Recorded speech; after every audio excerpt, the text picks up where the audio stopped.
Hello, my dear IP students. This is the time of your IP class, so let's start. Uh, in the continuation of explanation, our next topic is e-waste management. You know what? E-waste management is the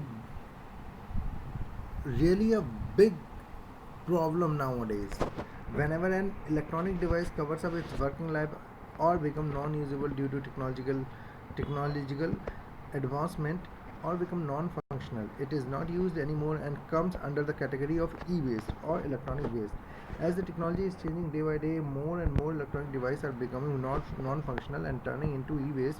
Managing such non-functional electronics devices termed as e-waste management. You know what?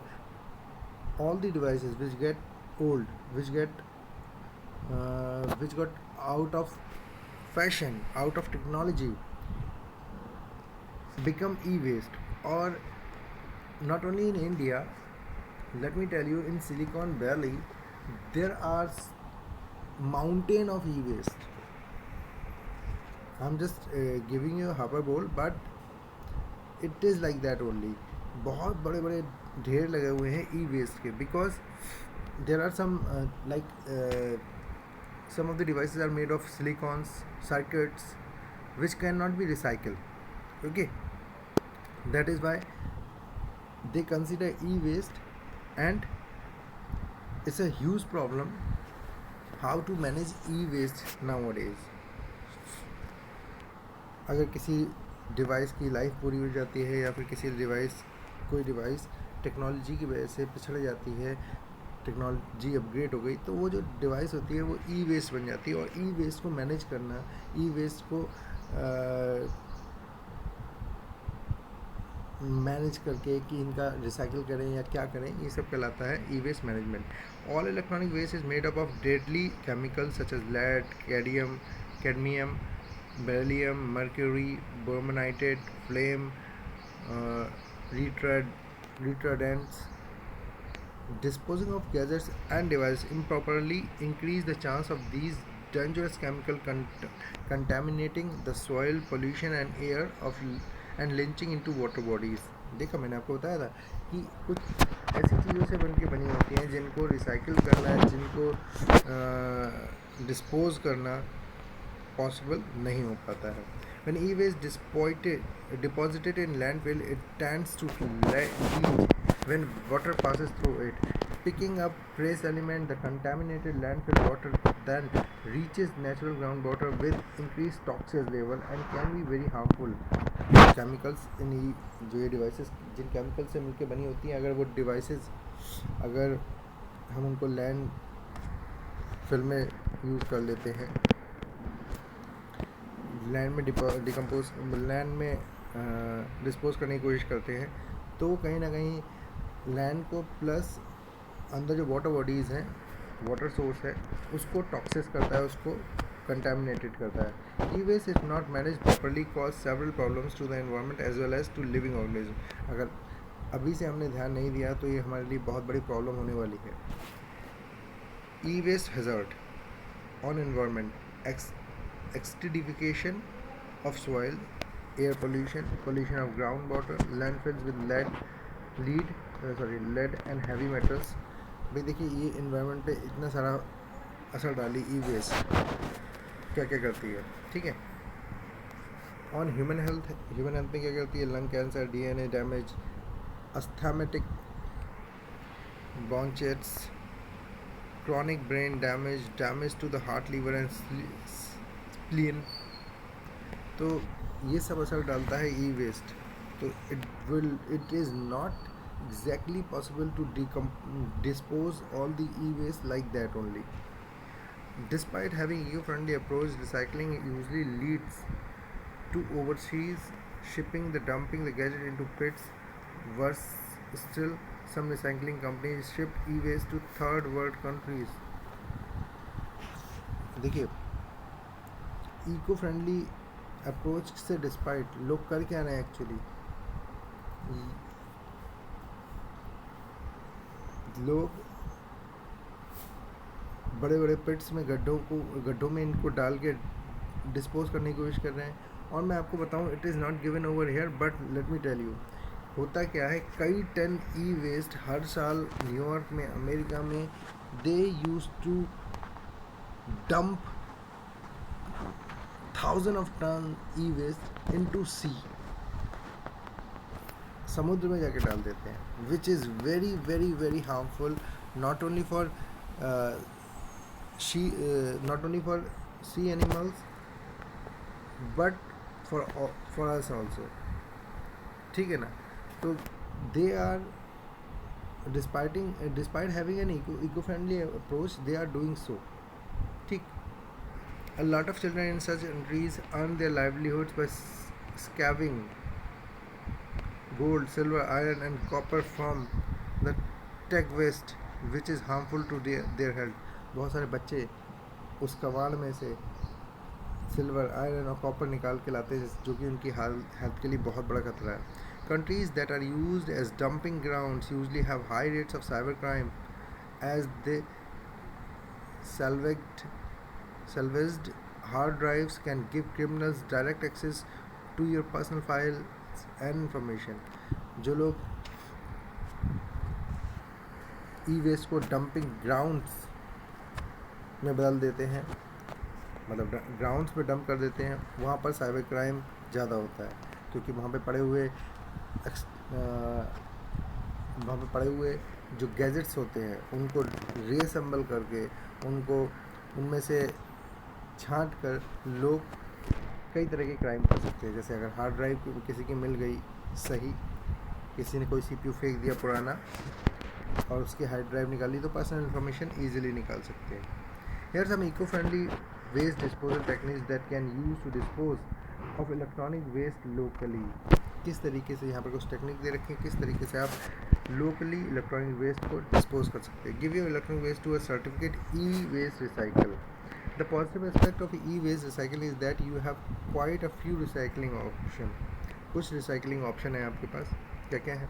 You need to find an e-waste recycler which is officially certified by the Basel Action Network. Ban is non-profit organization of recycling companies dedicated to recycling e-waste in a safe and responsible way. All members have to make pledge and display their pledge of responsible recycling.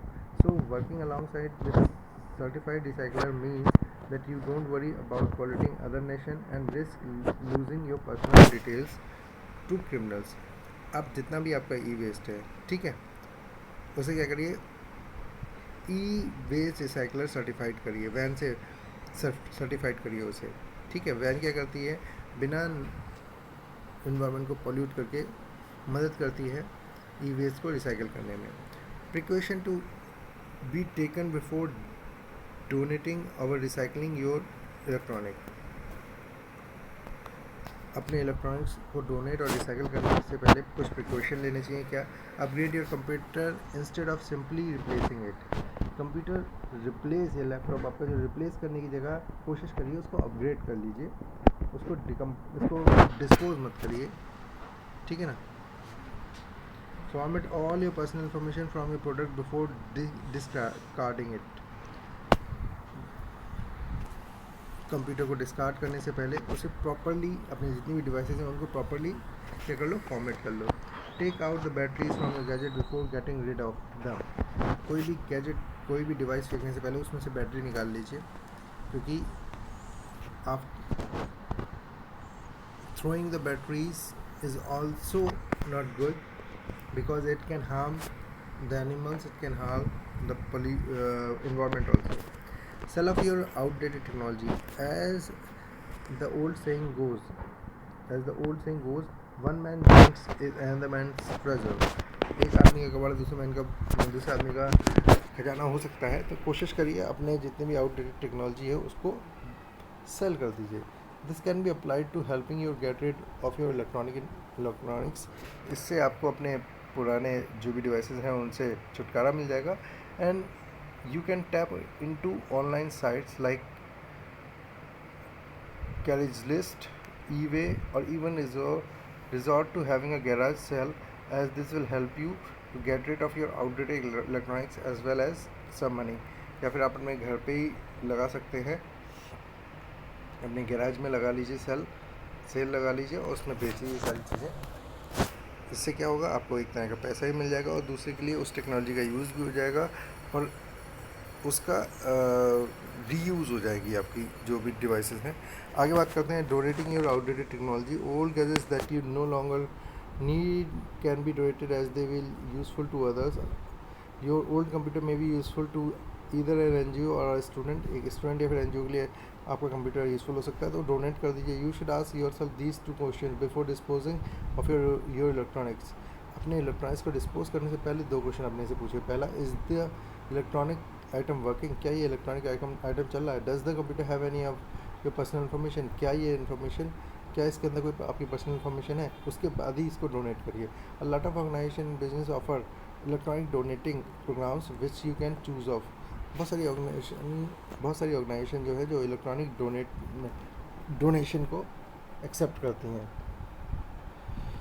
Programme चलाती हैं। Visit civics instructions, inquire amongst your local government universities and schools for any recycling programs they run as a lot of organizations have starting assigning a certain day and place for environmentally conscious citizens to come and drop off their e-waste। अपने आसपास जाइए, पता करिए universities में government से कि क्या कोई डोनेटिंग प्रोग्राम चल रहा है, और अगर कोई डोनेटिंग प्रोग्राम किसी ऑर्गेनाइजेशन के द्वारा चलाया जा रहा है तो वहाँ पर जाके अपने ई-वेस्ट को ड्रॉप करिए, डोनेट करिए। आगे बात करते हैं give back to your electronic companies और leave at drop off points. कई बार कई कंपनीज होती हैं जो अपने आपके पुराने आइटम्स को क्या करती हैं, वापस ले लेती हैं। अ lot of electronic companies tend to have an exchange policy where they take back your old gadgets and when you buy the latest version sometimes offering you a discount on your new purchase। कई बार ऐसा होता है कि आपके पुराने gadgets ले लेते हैं और नए गैजेट्स पे आपको कुछ डिस्काउंट दे देते हैं। A few recycling companies have set up an electronic drop-off an initiative along with drop-off points for products such as cell phone, tablets, after which they are recycled. You can ask your local electronic shops regarding any information about drop-off location। ठीक है ना, आप पूछ सकते हो और इस तरीके से ड्रॉप आउट अपने इलेक्ट्रॉनिक डिवाइसेस को कंपनीज को वापस भी कर सकते हो। Safeguard both the environment and your sensitive information. Electronics are an important part of our lives today, but the flip side is the e-waste that comes with it, so make sure to format your electronic device before disposing them of in a proper manner, as the consequences of not doing so can be disastrous।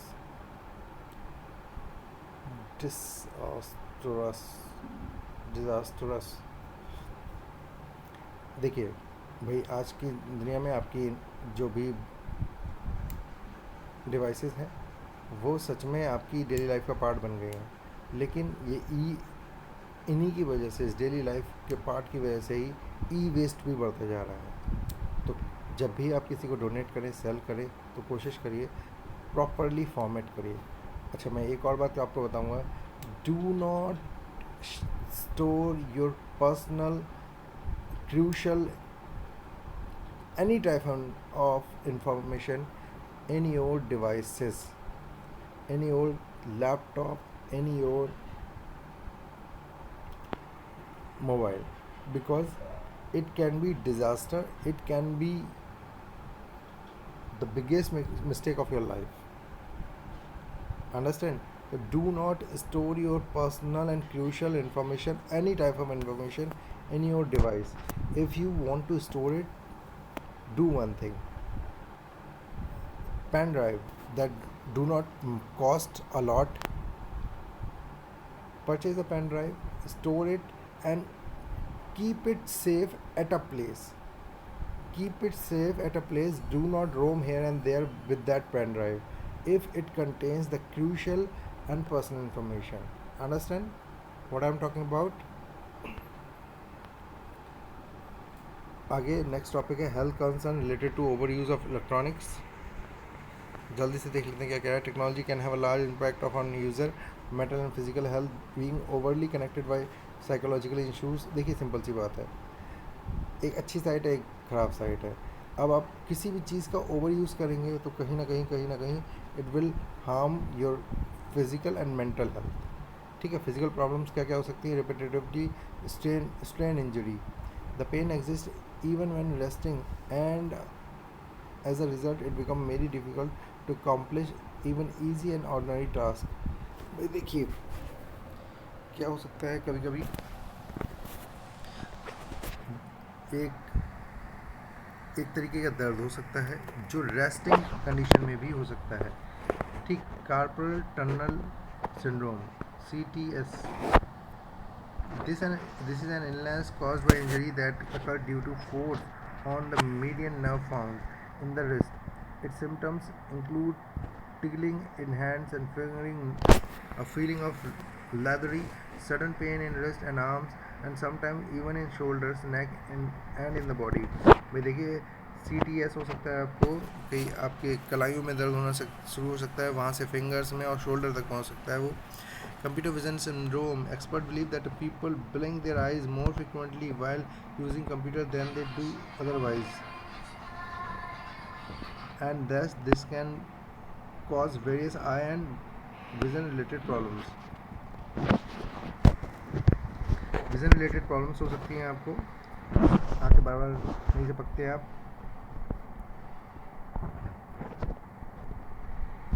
जब बार बार झपकते हैं। अच्छा, radiation, अब radiation क्या है? Computer screen produce radiation of a various type, this radiation can cause headache and inattentiveness. बिल्कुल, radiation produce करती हैं कंप्यूटर स्क्रीन जो कि एक हेडेक और इनअटेंटिवनेस, आप इनअटेंटिव हो जाएंगे, मतलब अपने आप को कॉन्सेंट्रेट नहीं कर पाएंगे। Sleeping disorder and decrease in productivity, sleeping disorder decrease in productivity भी हो सकता है। Loss of attention and stress हो सकता है, अटेंशन लॉस, कॉन्सेंट्रेट नहीं कर पाओगे। साइकोलॉजिकल डिसऑर्डर क्या है? फियर ऑफ टेक्नोलॉजी, टेक्नोलॉजी का फियर हो सकता है। कंप्यूटर एंजाइटी हो सकती है। इंटरनेट एडिक्शन हो सकता है। ईगो सर्फिंग एग्जैक्टली, जब आप इंटरनेट पे बहुत ज़्यादा जाते हैं ना तो आप अपने आप में मस्त हो जाते हैं, सोशल नहीं रहते हैं, आप में ईगो हो जाती है। इन पोर्नोग्राफी, इसमें क्या होता है? अच्छा, the word drive to pornography and information describe state of trying to soothe hunger of information on the net। बार बार फ़ोन चेक करते हैं, बार बार फ़ोन चेक करते हैं, कोई information. Blog stacking, desire to spread information online, that information डालना चाहते हैं बार बार। यूट्यूब नेकरिज्म, सॉरी, कंटिन्यूसली आप कुछ अपलोड कर देते हैं। गूगल स्टॉकिंग शुरू कर देते हैं। फोटो लर्किंग, विकीपीडियोलिज्म, अलग अलग बीमारियाँ हो रही हैं भाई।